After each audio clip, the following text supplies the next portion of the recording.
তারা হাদিস মানে কোরআন মানে না। জয়গুরু। আজকে জানুয়ারি 14 তারিখ 2026 সালে এই মুহূর্তে আমরা আছি নড়াইল জেলার চাষড়া গ্রামে। এখানে অত্যন্ত সুন্দর শস্যা ক্ষেতের একটা বিষয় বলতে চাচ্ছি, যারা আমরা চিস্তিয়া কাদরিয়া তরিকার ভক্তবিন্দুর প্রতি বর্তমান 73 দলের বলতে গেলে 72 দলই আমাদের বিরোধিতা করছে। যেমন জামাত ইসলাম চরমোনাই, ফুরফুরা, মানিকগঞ্জ, আটশি, হিজবুত তাহরির, হিফাজত ইসলাম, কাদিয়ানী, টিপি, পাগড়ি, জুব্বাধারা, মোসকাটা, এই সমস্ত হাজি দিয়ে শুরু করে তোমার 5 ওয়াক্ত জুমা জামাতদারি, তাহাজ্জুদ পড়নেওয়ালা, এরকমভাবে যত কিছু সমস্ত আলেম ওলামা আছে আদম সেজদা বিরোধী, এরা সব আমাদেরকে এই বলে যে এদের সাথে কথাই বলা যাবে না, এদের কথা শোনাও যাবে না, এদের বিষয়বস্তুটা ধর্মের বাইরে। তাহলে যদি বলি যে তোমাদের দল যদি সঠিক হয়, তাই তোমাদের 73 দলের ভিতরে তোমাদের সবার সাথে তো বিরোধ নাই, সবাই টুপি মাথায় দিচ্ছে, সবাই এরকম সালাম দিচ্ছে, তো তুমি সালাম দিচ্ছ, তারা যদি সালাম দেয়, তোমার সাথে তাদের যখন কোনো একটা বিষয়ে বিরোধ হচ্ছে, তাহলে দল যখন 73টা, তাহলে তোমাদের দল তো বহু। আমাদের একটা দলের সাথে সকল দলের বিরোধ, এই বিরোধের জায়গায় প্রমাণ করে যে একটা দল মোমেন আর বাকি সব কাফের। কিসের কারণে? আমাদের যদি বলি যে তোমরা আমাদেরকে ঘৃণা করো, কোন কায়দায় আমরা সুদ খাইনি, ঘুষ খাইনি, জিনা করিনি, মানুষের অন্যায় অত্যাচার করিনি, তোমাদের কোনো ধর্মীয় ব্যাপারে আমরা বাধা দিইনি, তো আমাদেরকে তোমরা এত ঘৃণা করো, আমাদেরকে কাফের ফতোয়া দাও, নানান কিছু বলো না। এটা কারণটা কি?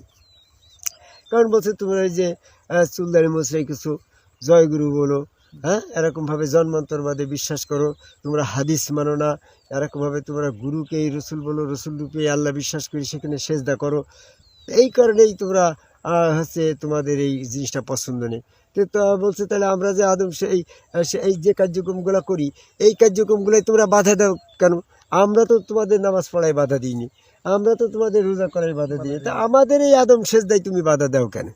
হ্যাঁ, সেজদার মালিক আল্লাহ, তাহলে বাধা দিচ্ছেন তো আমাদের আল্লাহ বাধা দেবে নাকি? এই আমি তো সেজদার মালিক, তুমি আবার ওই নিজামকে সেজদা দিলি কেন? এরকম একটা ধমক তো আল্লাহ হাসিবুলকে দেবে নাকি? তা আল্লাহ কোনোদিন বলল না যে হাসিবুল তুমি আদম সেজদা করো না, এই তোমার আদম সেজদা আমি নিষেধ করে দিয়েছি, এই কথাটা আল্লাহ কোরআনে কোনো জায়গায় বলে নাই। তুমি তাবলিগ আলা, হাজি সাহেব, জামাত ইসলাম চরমন, তোমরা এই সমস্ত আদম সেজদার বিরোধিতা করো কেন? তোমাদের এই আদম সেজদা বিরোধিতা করার কি অধিকার আছে? কি সেজদার মালিক কি তোমরা নাকি? কি বলছে? সেজদার মালিক তো তোমরা না। তাহলে আমরা যদি আদম সেজদা করি, তাহলে তো সেজদার মালিক আল্লাহ, সে আল্লাহ বাধা দিতে পারে, তোমরা কেন বাধা দাও? তাহলে তোমরা আমাদের এই আদম সেজদায় বাধা দেওয়ায় প্রমাণ হয় আদম সেজদা বিরোধী দল। আর আদম সেজদা বিরোধী দল কিনা?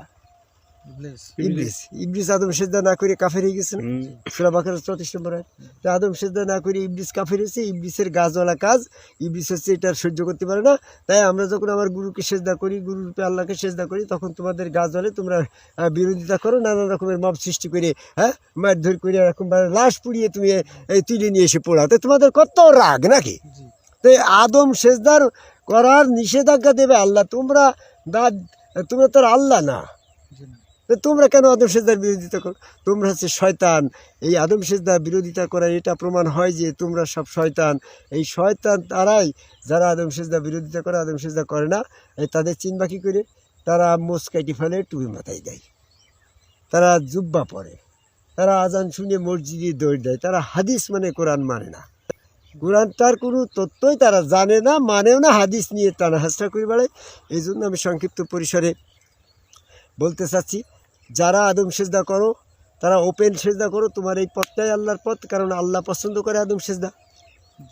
আল্লাহ কোনদিন নিষেধ করলো না। আল্লাহ যদি নিষেধ করতো, তাহলে পরে ইউসুফ আলাইহিসসালামের 11 ভাই পিতামাতা যখন ইউসুফকে সেজদা করলো, তখন বলতে পারতো ইউসুফকে, হে ইউসুফ, তোমাকে যে সেজদা করলো ওটা তো জোর করে করলো, ওটা যেন করে না, এটা মানুষকে করা যাবে না, এই নিষেধাজ্ঞা দিয়ে দিত, দেয় নাই তো। যখন মা হাওয়া বেহেশতের ভিতরে আদম আলাইসাল্লামকে সেজদা করে তখন নিষেধাজ্ঞা দিত, দেয় নাই। যখন আদম আলাইসাল্লামের জিবরাইল যখন আদমকে সেজদা করার সময় দেখা দেখি আদমের সন্তান আদমকে করলে তখন নিষেধাজ্ঞা দিত। নবী মুহাম্মদ সাল্লাল্লাহু আলাইহি সাল্লামের সাহাবারা যখন নবীকে সেজদা দিয়েছিল তখনও নিষেধাজ্ঞা দিত। সর্বোপরি সমস্ত আয়াতগুলাই উদ্বুদ্ধ হয়ে হাসিবুল যখন এরকমভাবে আয়াতে উদ্বুদ্ধ হয়ে সেজদা করলে তো হাসিবুলকেও তো একটা ধমক দিতে পারত, তাহলে তো সব পারে, এই তুই এর সমস্ত করিস নি, তোর একেবারে পঙ্গু করে দেবো হ্যান তার হাবি যাবে, তা তো আল্লাহ করে নাই। তার কোরআনের মধ্যে যদি এই সমস্ত আয়াতগুলা থাকার কারণে, নিষেধাজ্ঞা না থাকার কারণে আমি যদি সেজদা করি, তাহলে আমাকে আল্লাহ পাক যদি ধমক দেয়, নিষেধ করে, তাহলে তুমি আমাদের মুহাম্মদের কিতাবে কেন আদম সেজদার কথাটা বুঝলে, সেখানে সেজদা না করলে কাফের হয়ে যাবে সতর্কতাটা আমাদেরকে বুঝলে কেন? তুমি তো সূরা আনকাবুতের 45 নম্বর আয়াতে বলছে আমি ওহী দ্বারা মানুষকে সতর্ক করি। ওহী হচ্ছে কোরআন, কোরআন দিয়ে তুমি বুঝলে যে আদম সেজদা না করি ইবলিস কাফের হয়ে গেছে। আমি যদি আদম সেজদা না করি আমি তো কাফের হয়ে যাই গো, তোমার এই সতর্কতার কারণে তো আমি নিজামকে তাড়াতাড়ি যে সেজদা করলাম নাকি। যারা যারা আদম সেজদা বিরোধিতা করে তারাই হচ্ছে আদম সেজদা বিরোধিতা করার মালিক একমাত্র আল্লাহ, সেজদার মালিক আল্লাহ, সকল সেজদার মালিক আল্লাহ। তাহলে আমরা কেন করি?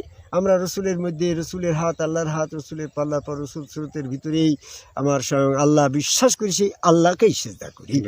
তাই তো আমরা আদম সেজদা করি। তোমরা তো আল্লাহকে সেজদা করো কিন্তু রসুল স্রোতে আল্লাহকে সেজদা করো না। এই জন্য তোমাদের প্রমাণ হচ্ছে শয়তান। যেমন ইবলিসকে বলা হইলো ওয়াসজুদুল আদম, আসে আদমকে সেজদা না করে কাফের হয়ে গেছে। আমরা এই জায়গায় সত্য প্রমাণ করার জন্য আমি সবশেষ যেটা বলতে চাচ্ছি, বর্তমানে যারা আদম সেজদা করছে তারা আল্লাহর পথে, আর যারা আদম সেজদা বিরোধিতা করছে তারা শয়তানের পথে। শয়তানের দল পরিত্যাগ করে আদম কবে সেজদা করে একজন সমগ্র রসুলের কাছে বাদ গ্রহণ করে সেখানে সেজদা ভক্তি দিয়ে আল্লাহর পথে আসার আহ্বান করে আমার কথা শেষ করি। জয় গুরু।